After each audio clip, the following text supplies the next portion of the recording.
settle in. At his peak, John D. Rockefeller controlled 90% of all the oil refined in the United States of America. He was worth, in today's money, somewhere between $400 billion and $1 trillion. More than Elon Musk, more than Jeff Bezos, more than Bill Gates, more than all three of them combined. He did not inherit his fortune. He did not discover oil. He did not get lucky. He simply decided, with quiet and absolute certainty, that he would be the richest man who had ever lived.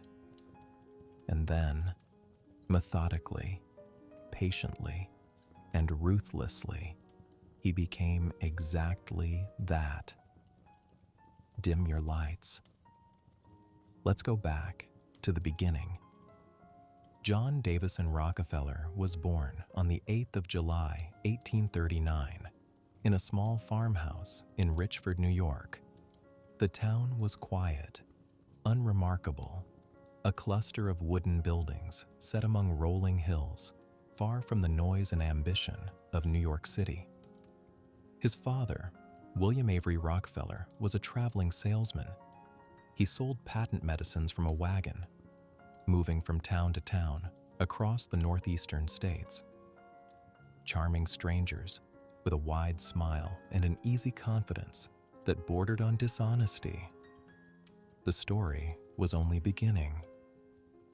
He was, by most accounts, a con man.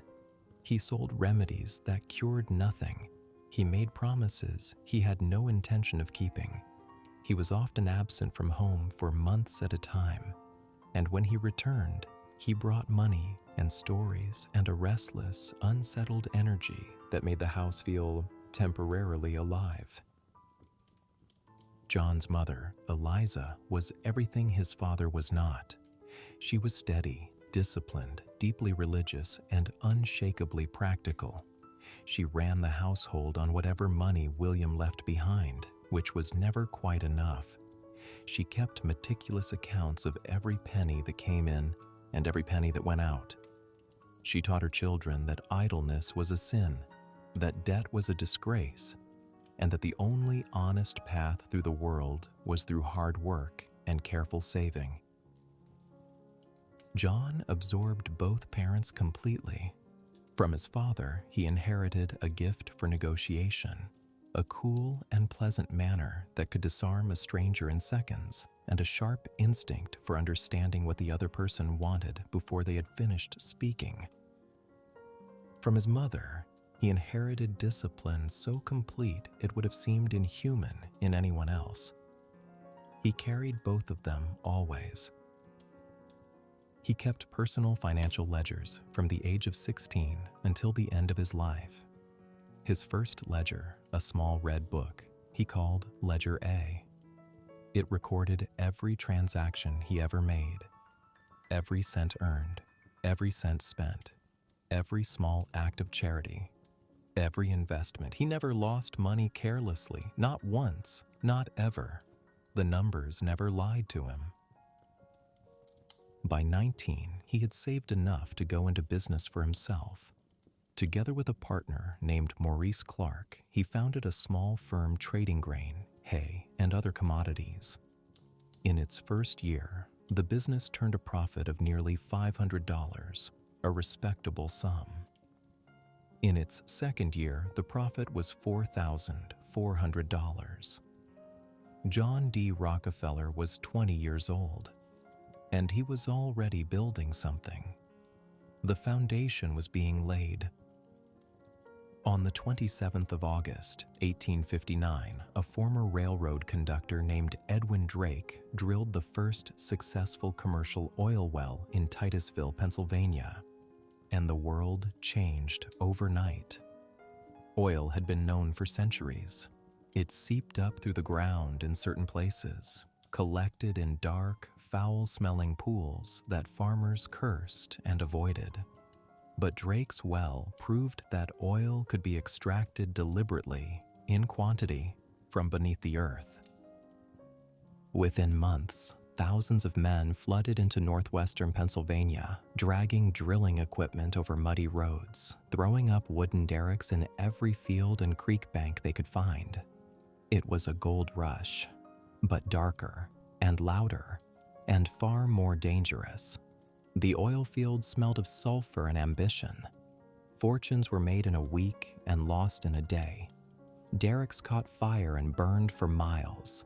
Men drilled dry wells and went broke.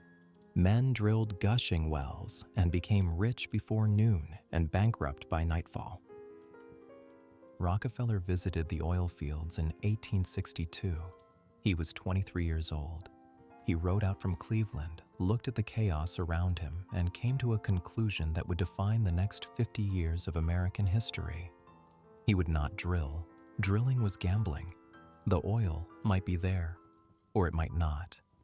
The price of crude swung wildly depending on how many wells came in that week, that day, that hour. Men who drilled were at the mercy of the earth and the market simultaneously. Rockefeller had no interest in being at the mercy of anything. He had already made up his mind. He would refine. Refining was different. Once the oil came out of the ground, it had to be processed, cooked, and separated into kerosene, lubricants, and other products. Refining required capital, machinery, and expertise, but it did not require luck. Whoever controlled the refineries controlled the product, regardless of who had found the oil in the first place. In 1863, Rockefeller and a partner named Samuel Andrews opened their first oil refinery on the outskirts of Cleveland. Andrews understood the chemistry. Rockefeller understood everything else. From the first day, Rockefeller ran the refinery the way he ran his ledger, with absolute precision and zero waste. While his competitors discarded their chemical byproducts, Rockefeller found uses for them.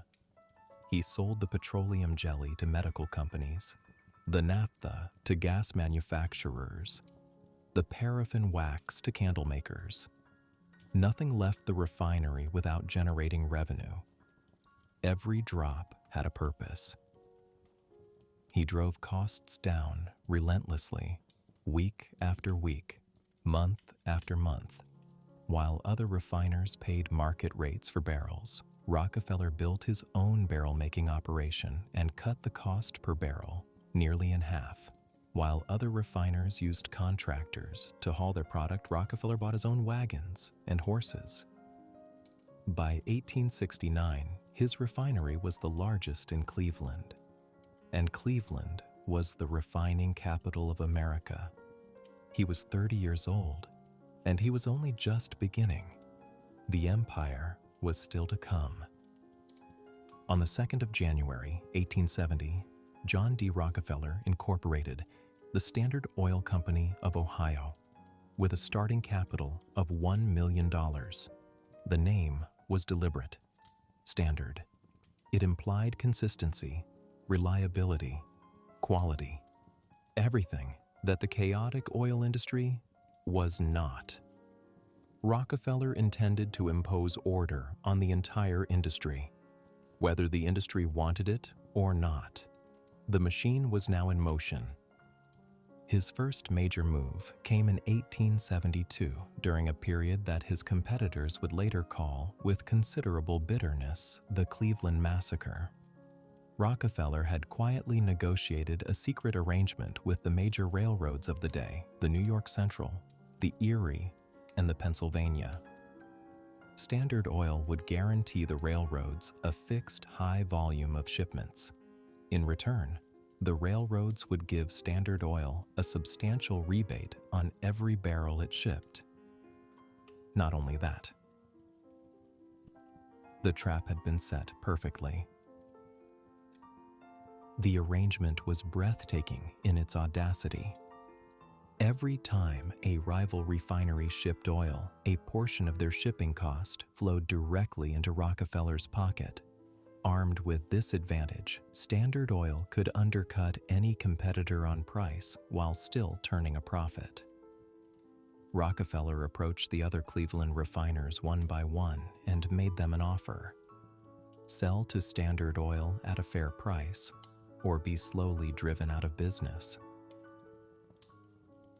In the space of 6 weeks in early 1872, Standard Oil absorbed 22 of Cleveland's 26 independent refineries.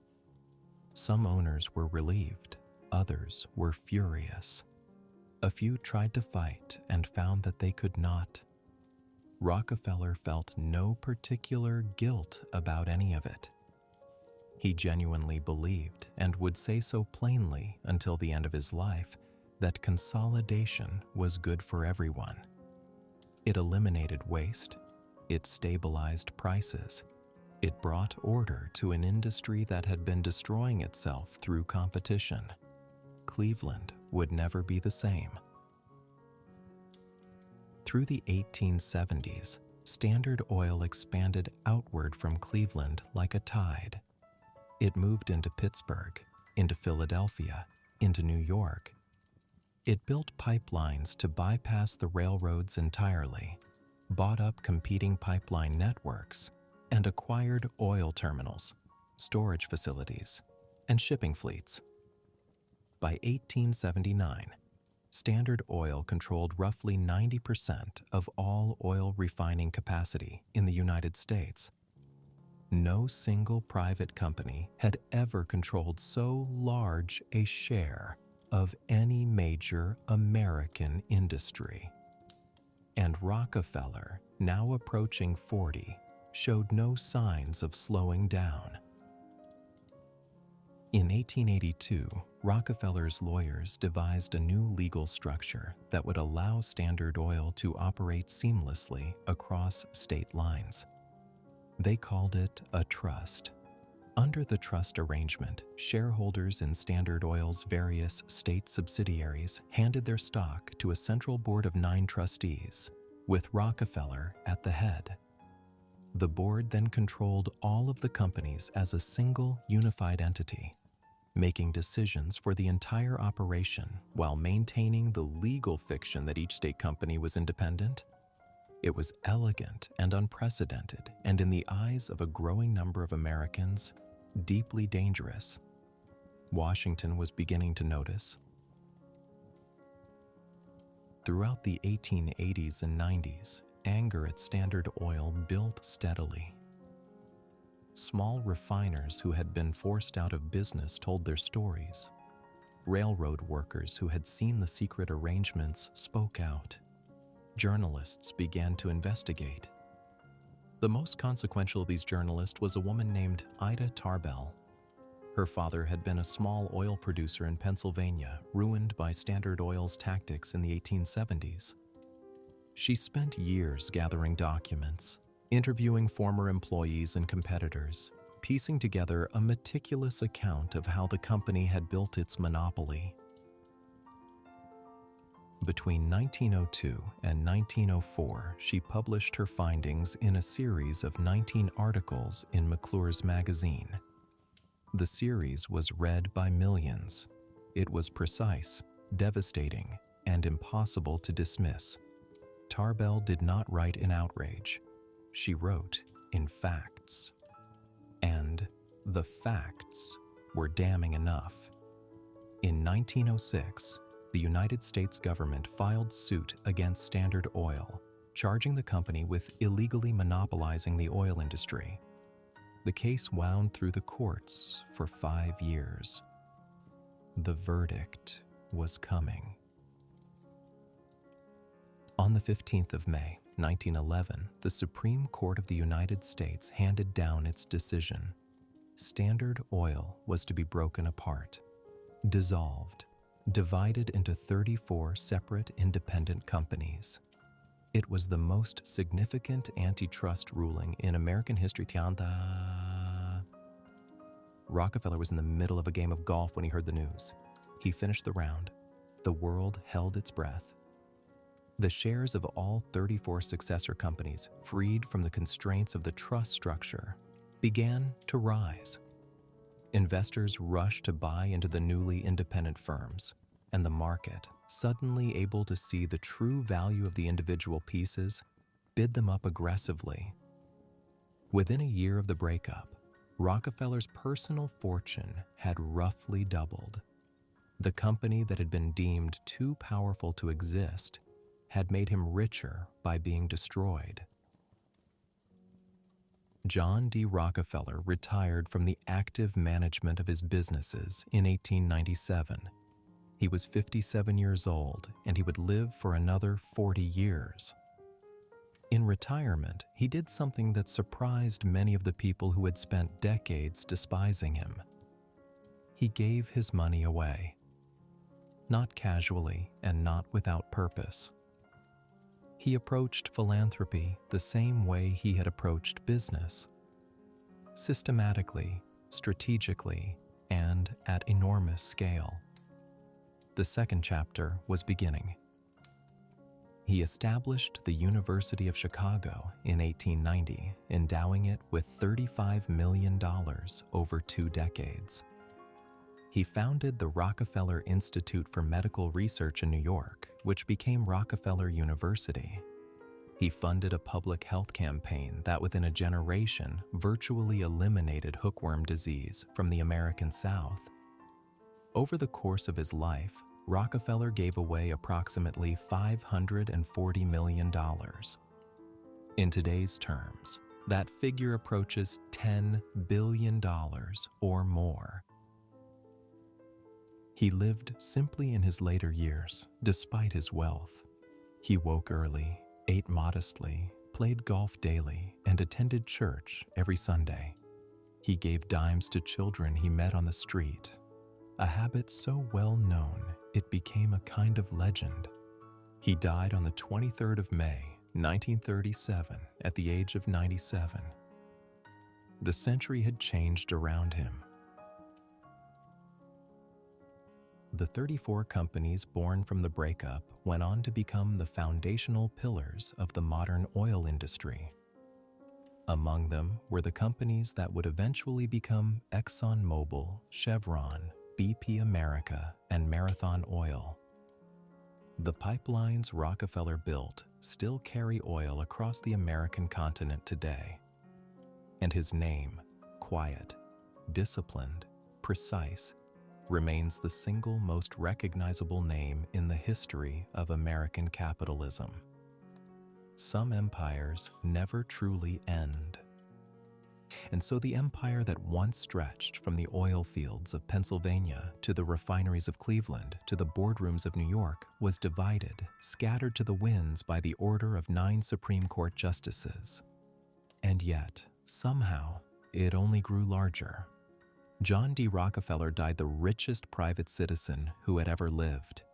He was 97 years old. He had given away nearly half of everything he ever made. The oil still flows.